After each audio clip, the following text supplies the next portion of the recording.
우리 이 새벽에 함께 나눌 말씀은 예레미야 16장의 말씀입니다. 함께 나눌 말씀은 예레미야 16장의 말씀, 우리 1절부터 마지막 절까지 말씀을 한 절씩 교독하시면서 보겠습니다. 예레미야 16장 1절에서 우리 마지막 절까지 말씀을 한 절씩 교독하시면서 보겠습니다. 1절의 말씀을 제가 먼저 읽겠습니다. 여호와의 말씀이 또 내게 임하니라. 가라사대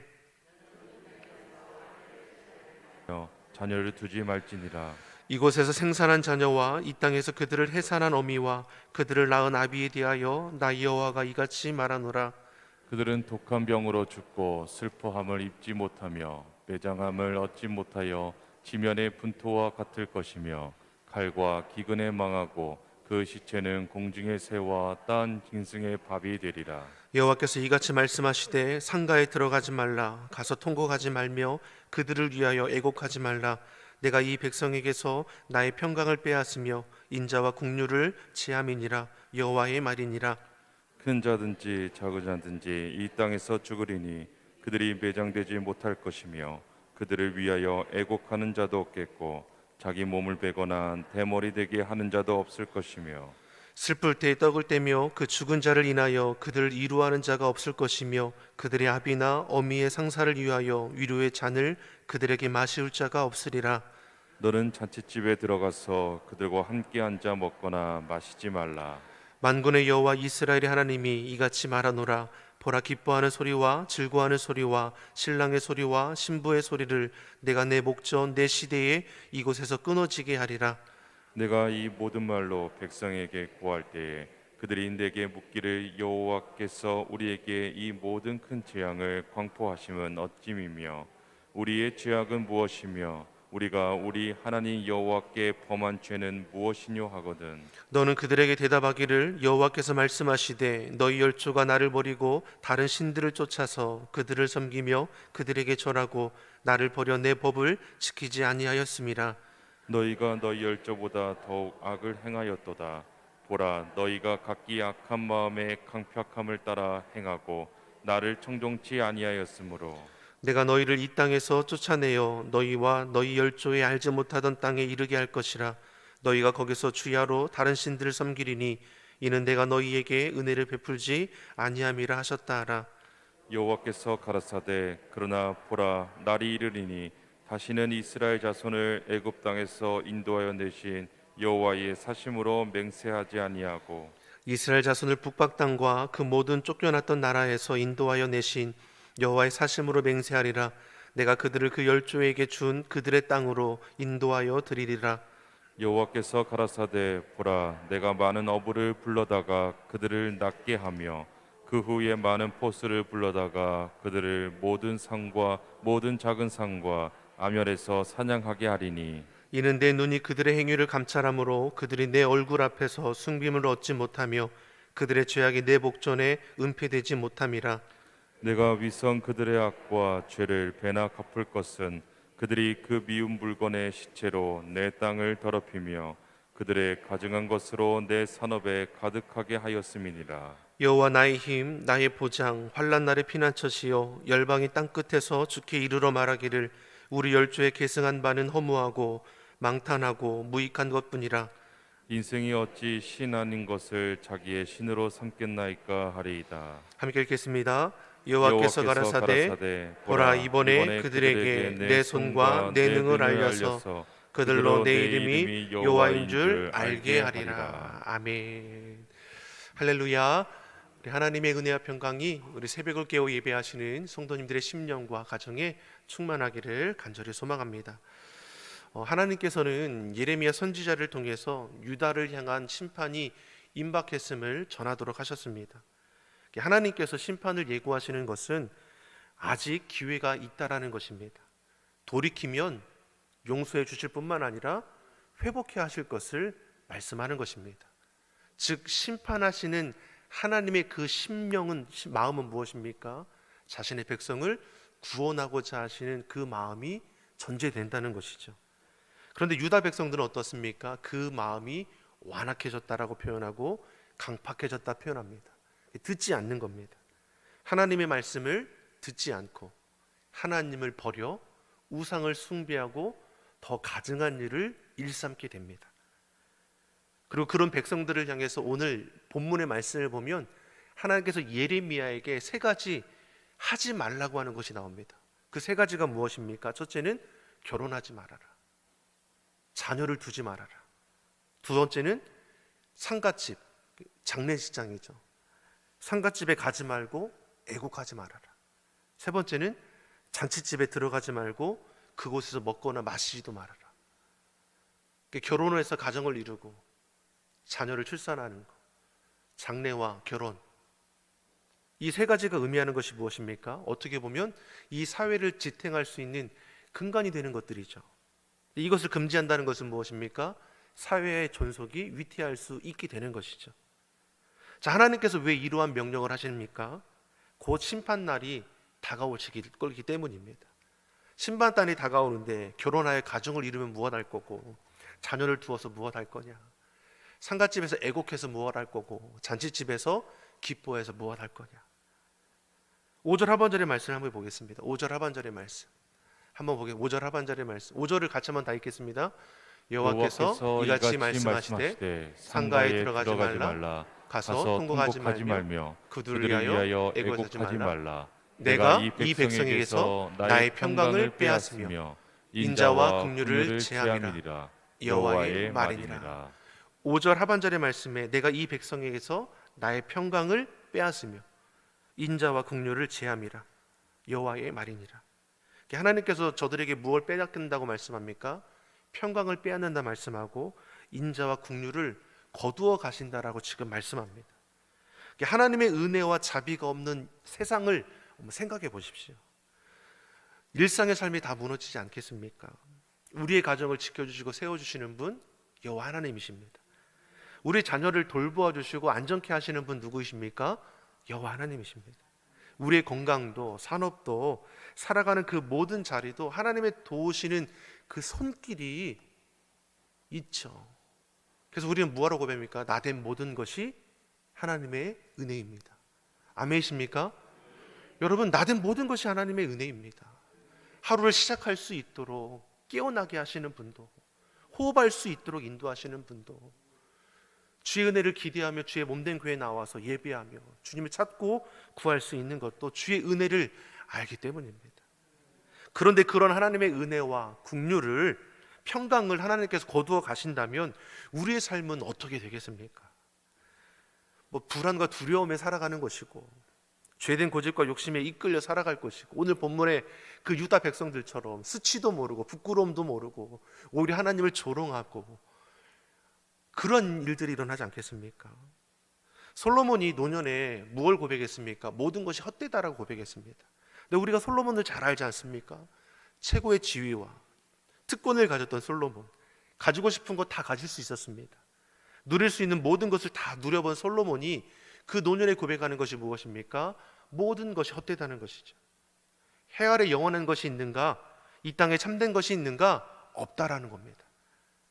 다시 말해, 하나님이 빠진 인생은 그냥 헛된 것도 아니고 헛되고 헛되며 헛되고 헛되니 모든 것이 헛되도다. 참된 가치 여호와 하나님께 있음을 고백하는 것이죠. 오늘 본문에 결혼하여 가정을 이루고 자녀를 두어서 무엇 할 거고, 초상집에 함께 슬퍼하고 잔치집에서 함께 기뻐할 것이 무엇이냐라고 말합니다. 하나님께서 은혜와 긍휼을 거두심으로 곧 심판이 임하게 될 텐데 그러한 모든 것들이 무슨 소용이 있겠냐라고 지금 말씀하는 것이죠. 그러니 매일매일 호흡하며 살아가는 순간순간이 우리는 하나님의 은혜임을 알고 감사하며 살아갈 것임을 우리가 고백합니다. 계속해서 장례가 있어서 장례 예배를 드리는데 참 우리 인생이 당장에 어떻게 될지 우리는 아무도 알지 못하잖아요. 코로나19라는 이 어려움이 이렇게까지 갈 줄 누가 알았습니까?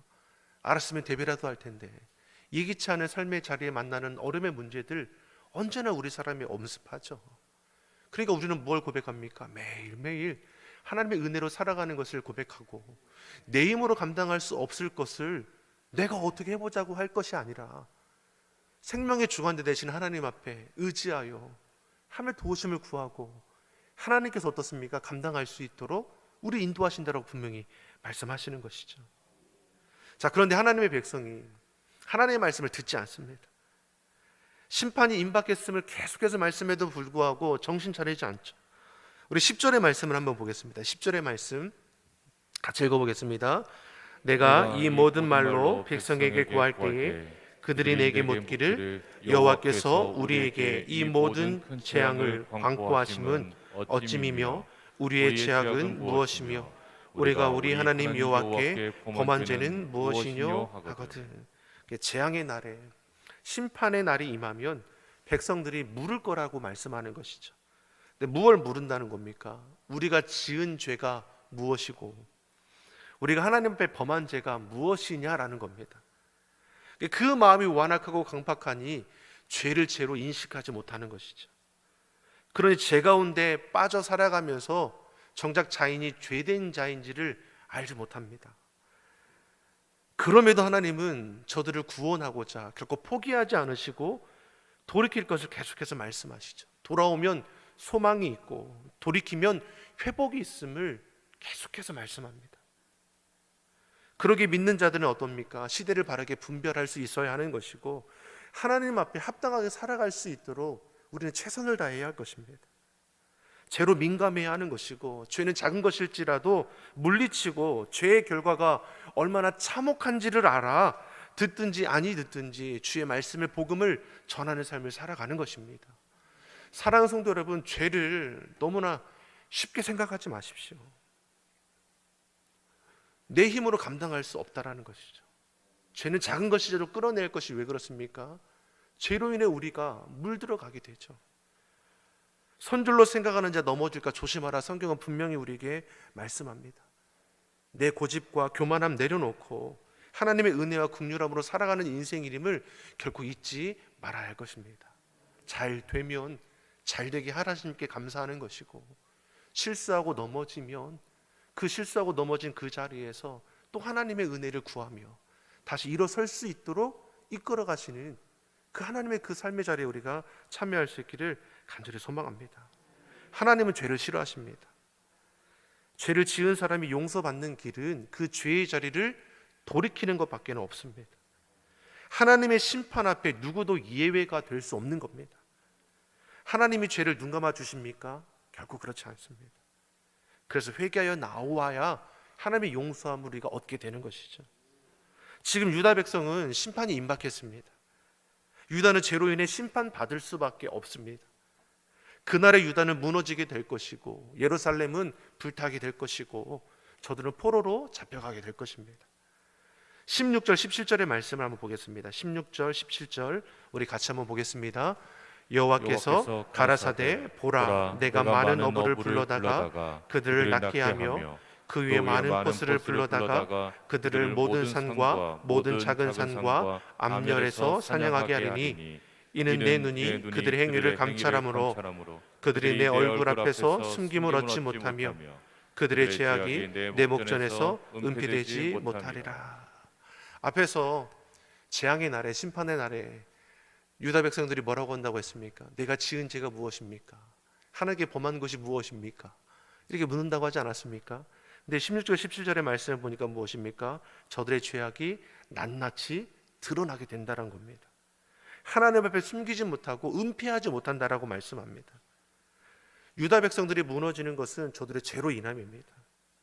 그러면 하나님께서 저들을 미워하셔서 징계하시고 버리시는 것입니까? 결코 그렇지 않죠. 하나님께서는 유다에 대해 심판을 예고하시고 동시에 그들에 대한 회복을 말씀하십니다. 이사야서 예레미야서 말씀을 보십시오. 하나님의 심판을 예고하시지만 그 안에 담긴 메시지는 무엇입니까? 회복의 은혜를 담고 있다는 것입니다. 하나님께서 심판하시려고 작정하신 그 이유도 결국 회복을 전제로 하는 것입니다. 우리 14절 15절입니다. 14절 15절의 말씀 같이 한번 보겠습니다. 14절 15절의 말씀 같이 보겠습니다. 여호와께서 가라사대 그러나 보라 날이 이르리니 다시는 이스라엘 자손을 애굽 땅에서 인도하여 내신 여호와의 사심으로 맹세하지 아니하고 이스라엘 자손을 북방 땅과 그 모든 쫓겨났던 나라에서 인도하여 내신 여호와의 사심을 맹세하리라. 내가 그들을 그 열주에게 준 그들의 땅으로 인도하여 드리리라. 아멘. 하나님은 우리가 죄 가운데 거하면 우리를 징계하실 것입니다. 근데 이것이 은혜임을 우리는 알아야 합니다. 죄를 죄로 깨닫게 하시고 돌이킬 수 있도록 이끌어 가시는 것이죠. 우리를 향한 하나님의 뜻이 재앙이 아니라 소망이 있음을 그래서 말씀하는 것입니다. 죄 가운데 있는 자들에게 징계하심으로 죄된 자리를 거절하고 돌이킬 수 있게 하는 거 하나님의 은혜입니다. 나를 살리기 위해서 하나님이 징계의 방법을 사용하시죠. 자녀가 잘못했다면 잘못했다라고 말해 주어야 합니다. 그렇지 않으면 자녀들이 자신이 잘못한 줄도 모른 채 계속해서 그 잘못된 길을 걸어가게 될 것이고 나중에는 돌이키지 못할 지경에 이를 수도 있는 겁니다. 그러기에 때로로 부모는 어떻습니까? 자녀를 체벌하기도 합니다. 체벌하는 것을 좋아하는 부모가 어디 있겠습니까? 맞는 자녀보다 때리는 부모의 마음이 더 아플 것입니다. 근데 그러한 부모의 마음을 자녀가 안다면 금세 돌아오게 되는 것이죠. 이와 같이 우리가 하나님 아버지의 마음을 안다면 힘든 삶의 자리에서도 시험에 들거나 낙심하지 않게 될 것입니다. 오히려 그 힘들고 어려운 자리에서 아버지의 뜻을 찾기 위해 더욱더 힘쓸 것입니다. 고달픈 삶의 자리일지라도 오히려 하나님 아버지의 그 마음을 헤아려 그 어려움 가운데 신앙이 더욱더 깊어질 수 있는 겁니다. 그래서 고난이 복이 된다 말씀하는 것이죠. 사랑하는 성도 여러분, 우리가 하나님 아버지의 마음을 아는 자녀가 되기를 예수님의 이름으로 축원합니다. 자녀가 힘들어하는 것 좋아할 부모가 어디 있습니까? 우리 아버지 하나님은 더 하시죠. 우리를 지으시지 않으셨습니까? 우리 가운데 역사하지 않으십니까? 하나님 아버지를 찾는 주의 자녀들 되기를 예수님의 이름으로 소망합니다. 19절의 말씀 보니까 예레미야처럼 심판에 임박한 그 순간에도 구하고 찾는 것이 무엇입니까? 여호와 나의 힘, 나의 보장, 환난 날의 피난처. 재앙의 날이 다가옴을 알고 있음에도 예레미야가 하나님 앞에 선포하고 고백하는 것이 무엇입니까? 여호와 나의 힘, 나의 보장, 환난 날의 피난처라고 고백합니다. 이것이 저와 여러분의 고백이 되기를 예수님의 이름으로 축원합니다. 저 한번 따라해 보겠습니다. 여호와 나의 힘, 나의 보장, 환난 날의 피난처. 아멘이시죠?